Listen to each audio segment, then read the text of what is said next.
Bab 761. Sekte Pedang. Orang yang serius. Wanita berbaju ungu itu sedikit tersungging. Aku hanya mengatakan bahwa ada banyak wanita cantik di sana. Aku tidak memberitahumu apa yang harus kamu lakukan di sana. Apa yang kamu pikirkan? Mileye. Wanita berbaju ungu menggelengkan kepalanya. Ayo pergi. Setelah berbicara, dia berbalik dan pergi. Mileye berkata, "Senior, aku ingin mengucapkan selamat tinggal kepada temanku." Di kejauhan, terdengar suara wanita berbaju ungu, "Sesegera mungkin." Mileye mengangguk. Mileye menemukan si pohon. "Senior, terima kasih."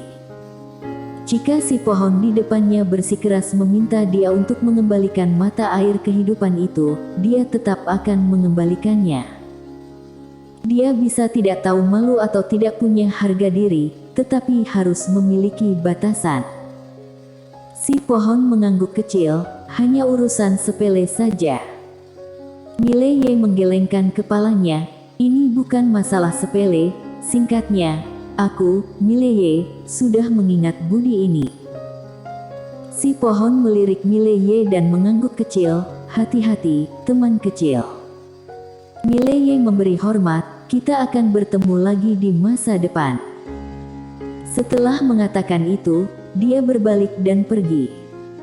Melihat kepergian Mileye, si pohon terdiam lama, lalu menggelengkan kepalanya dan berbalik untuk pergi. Seperti yang dikatakan wanita berbaju ungu, anggap saja membina hubungan yang baik. Adapun hasil di masa depan, hanya Tuhan yang tahu. Setelah Mileye meninggalkan pohon suci kehidupan, dia menemukan Amando dan Julius Guan. Melihat Mileye aman dan sehat, Julius Guan dan Amando tampak lega. Mileye melenturkan jarinya, dan kedua botol giok itu jatuh di depan Julius Guan. Julius Guan meliriknya, ekspresi mereka sedikit berubah. Kedua botol giok itu penuh dengan mata air kehidupan. Mileye berkata, "Dua senior, benda ini seharusnya sangat berguna untuk kalian." Julius Guan berkata dengan sungguh-sungguh, "Teman kecil, hadiahmu terlalu besar." Mata air kehidupan. Itu obat penyembuh. Dalam pertarungan dengan orang-orang, setelah pertempuran tingkat tertentu, jika salah satu dari mereka meminum setetes mata air kehidupan, hampir bisa dikatakan akan penuh semangat lagi. Nilai sebotol penuh mata air kehidupan ini sungguh tak ternilai. Mileye berkata sambil tersenyum, "Tidak ada yang penting atau tidak. Jika bukan karena senior yang membawa aku ke sini, aku tidak akan memiliki kesempatan ini." Singkatnya, kedua senior tidak boleh menolak. Julius Guan berpikir sejenak, lalu mengangguk, "Terima kasih banyak kalau begitu." Dengan itu, dia menyimpan botol mata air kehidupan. Mileye memandang Amando. Amando ragu-ragu, kemudian menyimpannya. Benda ini sangat penting baginya. Dia adalah orang cacat, dan dengan mata air kehidupan ini, dia memiliki peluang yang sangat bagus untuk sembuh. Baginya, benda ilahi seperti mata air kehidupan hampir merupakan sesuatu yang tidak berani dia pikirkan. Ketahuilah bahwa kekuatan pohon kehidupan ini bukanlah sesuatu yang bisa dia lawan.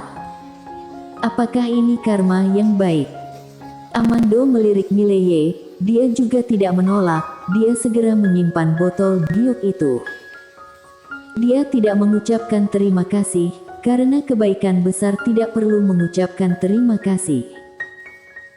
Mileye tersenyum, "Dua senior, aku ingin pergi ke suatu tempat dengan seorang senior, jadi mari kita ucapkan selamat tinggal."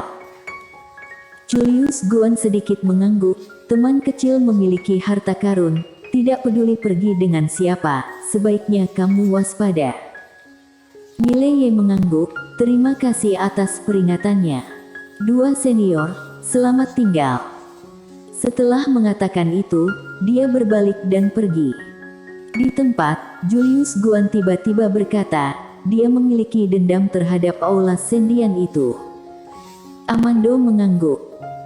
Julius Goon berkata, lagi pula, tidak ada tempat untuk pergi.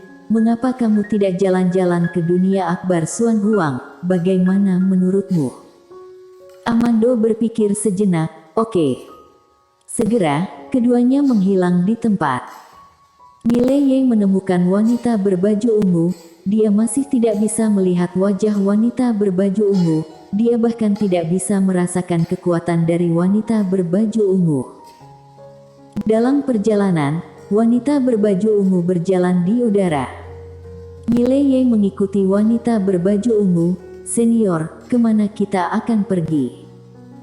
Wanita berbaju ungu berkata, kamu akan tahu setelah sampai. Mileye berkata, tidak bisakah kamu memberitahuku? Wanita berbaju ungu tersenyum dan berkata, aku ajukan satu pertanyaan. Mileye mengangguk, senior, silakan bertanya. Wanita berbaju ungu bertanya, apakah kamu membenci ayahmu? Mileye tercengang, dia tidak menyangka wanita berbaju ungu itu mengajukan pertanyaan seperti itu. Wanita berbaju ungu berkata, ada apa? Mileye memikirkannya, kemudian berkata, aku belum memikirkan masalah ini. Singkatnya, itu tidak masalah. Tidak masalah. Untuk ayah, dia dan Lin Siye tidak punya konsep. Dia dan adiknya sudah terbiasa hidup tergantung satu sama lain.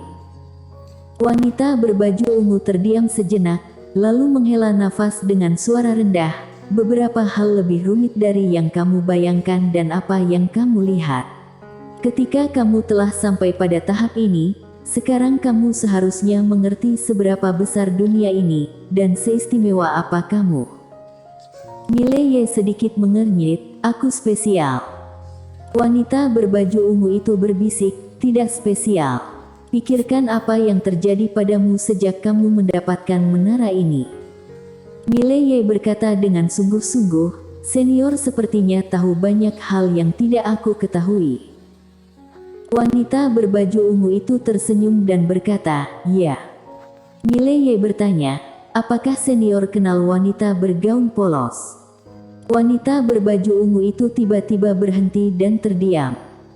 Mileye bertanya lagi, kenal. Wanita berbaju ungu itu mengangguk, aku kenal.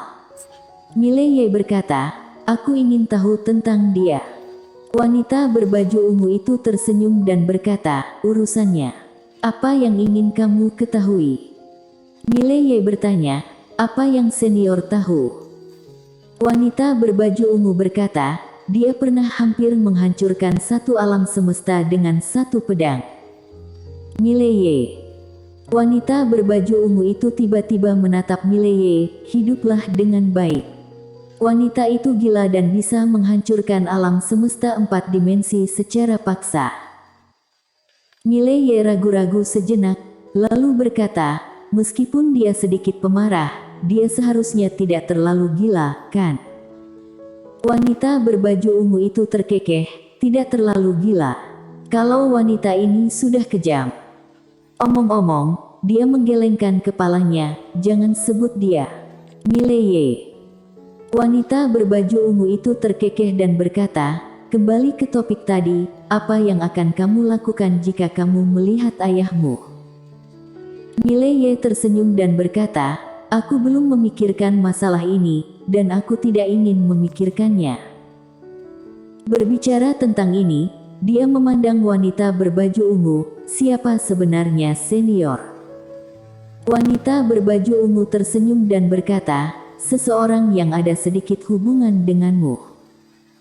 Mileye hendak menanyakan sesuatu ketika wanita berbaju ungu itu tiba-tiba berkata, kita sudah tiba. Mileye mendongak, dan di langit berbintang tidak jauh, berdiri sebuah patung besar dengan si putih kecil berbulu di bahu patung itu. Patung yang tidak asing dengan Mileye ini adalah patung pria berbaju biru. Kultivator pedang berbaju biru itu lagi.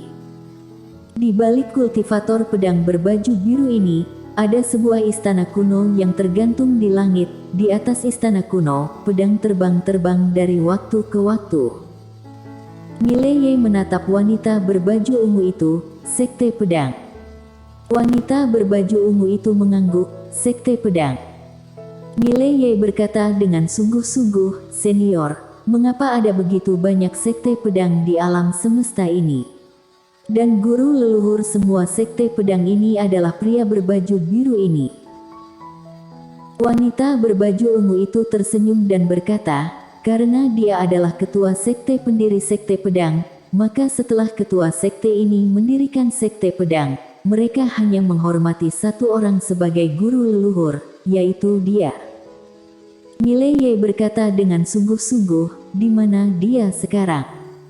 Wanita berbaju ungu mengangkat bahu, "Aku tidak tahu."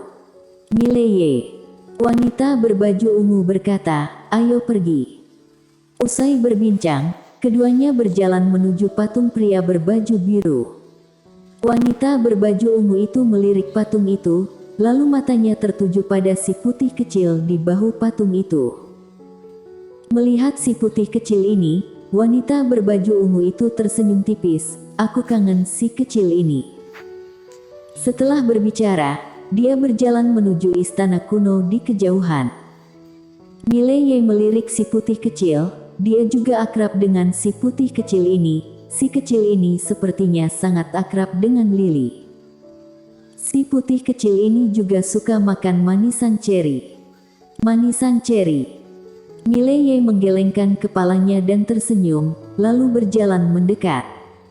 Segera, Mileye dan wanita berbaju ungu datang ke depan istana kuno. Sekte pedang ini juga kosong, tidak ada siapa-siapa dan sangat sepi. Mileye berbisik, "Senior, ada apa dengan sekte pedang ini?" Wanita berbaju ungu berkata, "Semuanya hilang." Mengatakan itu, dia menggelengkan kepalanya sedikit, tidak ada yang abadi. Setelah dia selesai berbicara, dia akan berjalan ke istana kuno. Mileye mengikuti, dan setelah memasuki istana kuno, Mileye menemukan bahwa istana kuno itu sangat kosong. Mileye melihat sekeliling, dan akhirnya, matanya tertuju pada ketiga manusia kayu yang memegang pedang panjang di sebelah kanan. Dia pernah melihat manusia kayu semacam ini, ada satu di menara penjara alam, tetapi manusia kayu itu tidak bisa mengikuti perkembangan kekuatannya. Pada saat ini, wanita berbaju ungu tiba-tiba berkata, "Manusia kayu." Mengatakan itu, dia berjalan ke tiga manusia kayu dan berkata sambil tersenyum, "Masih utuh." Mileye menunjuk ke ketiga manusia kayu, "Senior, apakah kamu menginginkannya?" Wanita berbaju ungu itu tertawa, "Aku tidak mau, aku akan memberikannya padamu." Mileye tidak sungkan, dia menyimpan semua. Wanita berbaju ungu itu tersenyum dan berkata, "Ikutlah denganku." Saat dia mengatakan itu, dia berjalan ke kiri, dan setelah beberapa saat, dia membawa Mileye ke aula dalam. Di aula dalam ini, ada 7 patung, 2 wanita dan 5 pria, masing-masing dengan pinggang terselip sebuah pedang. Mileye memandang wanita berbaju ungu ini. Wanita berbaju ungu berkata dengan lembut, "Beberapa master sekte pedang." Mileye menyeringai, "Warisan, kan? Diwariskan." Dia sangat mencintai warisan.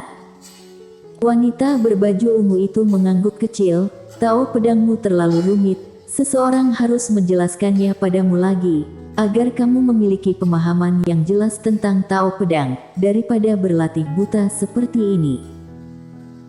Mengatakan itu, dia menatap Mileye, "Kekuatan tempurmu saat ini bergantung sepenuhnya pada peralatan ilahi dan keterampilan ilahi, dan dalam hal Tao pedang, kamu seperti pemula. Itu sebenarnya normal, bagaimana mungkin wanita bergaun polos bisa memahami hal-hal dasar ini? Dia hanya bisa memberimu arahan umum. Nanti, belajar yang rajin dan bertanya yang banyak, mengerti?" Mileye mengangguk, "Dimengerti." Dia merasa bahwa apa yang dikatakan wanita berbaju ungu itu terlalu benar. Dia benar-benar bingung dengan pedang Tao sekarang. Dia bertarung sekarang, ini semua tentang peralatan bertarung, keterampilan sihir bertarung. Jika terus seperti ini, pasti tidak akan bisa. Karena Tao pedang akan berhenti. Dan jika tidak ada dukungan basis kultivasi Tao pedang yang kuat, kekuatan tempur yang dapat dikerahkan pun terbatas. Wanita berbaju ungu itu tidak mengatakan apa-apa. Dengan lambaian tangan kanannya, keenam patung itu tiba-tiba bergetar hebat di lapangan. Kemudian, 6 sosok ilusi muncul di atas patung-patung itu. Keenamnya memandang wanita berbaju ungu, dan salah satu lelaki tua itu tiba-tiba berkata dengan kaget, kamu. Bersambung.